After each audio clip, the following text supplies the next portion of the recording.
ngày níខ្ញុំនឹងធ្វើដំណើរទៅភូមិប្រាសាទទៅផឹកកាហ្វេនៅលើទឹកដែលខាពីទឹកឡើងហ្នឹងកាហ្វេហ្នឹងគេហៅថាកាហ្វេលើទឹកចង់ដឹងថាឥឡូវកាហ្វេលើទឹកហ្នឹងមានទេសភាពស្អាតយ៉ាងណាទៅទស្សនាវីដេអូជាមួយខ្ញុំទាំងអស់គ្នា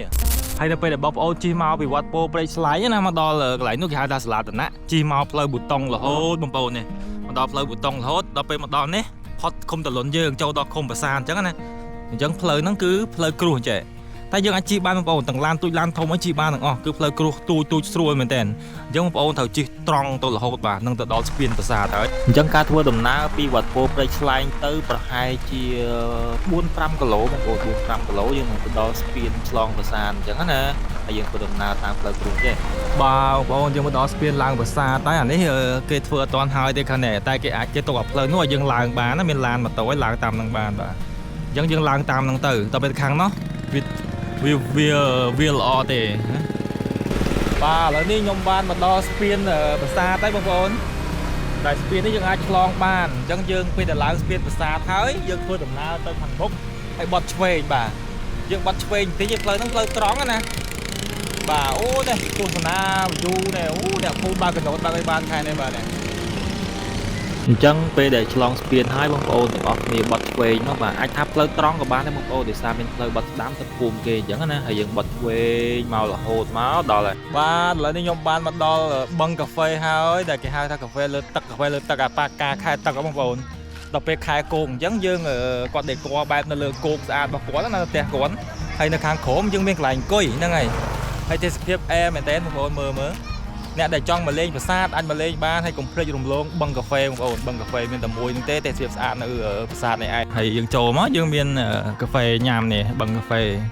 យើងញ៉ាំអីក៏បានដែរបងប្អូនមួយកែវត្រឹមតែ 3,000 4,000 ទៅ 5,000 រៀលទេនេះម៉ានុយហើយកន្លែងនេះបាទគឺអង្គុយយើងអង្គុយលេងបាននេះជុំវិញហ្នឹងបើដាក់តុអង្គុយលេងបានហើយមានផ្កាមានអីម្លប់ត្រជាក់បាទត្រជាក់ស្រេបតែម្ដងណាអញ្ចឹងឲ្យមើលមកជុំហើយគាត់មានតាំងពីមីហិលទេបងប្អូនអានោះផ្លាកមីហិលមួយចាន 11000 13000 គ្រឿងសមុទ្របាទហើយយើងដើរចុះមកក្រោមមកហើយកន្លែងនេះបងប្អូនអាចអង្គុយញ៉ាំមីហិលអង្គុយលក្ខណៈជា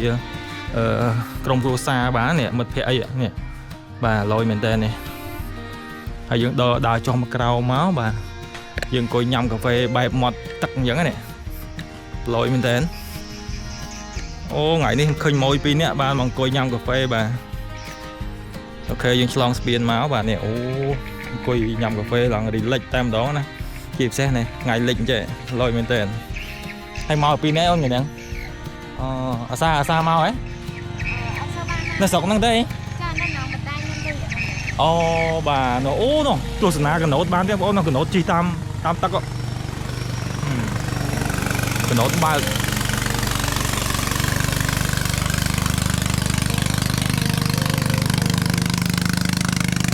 លយមែនតើបាទអានេះពេលដែលខែទឹកគឺយើងលើកខ្ពស់ជាងហ្នឹងហើយសម្រាប់ខែគោកគឺបានប៉ុណ្ណឹងបងតែនៅទឹកនៅអីអញ្ចឹងណាយើងឃើញមានផលិតមានអីនេះមានផលិតមានសារាយមានអីហើយយើងក្លិនបែបទឹកសារាយទឹកបឹងយើងអញ្ចឹងណា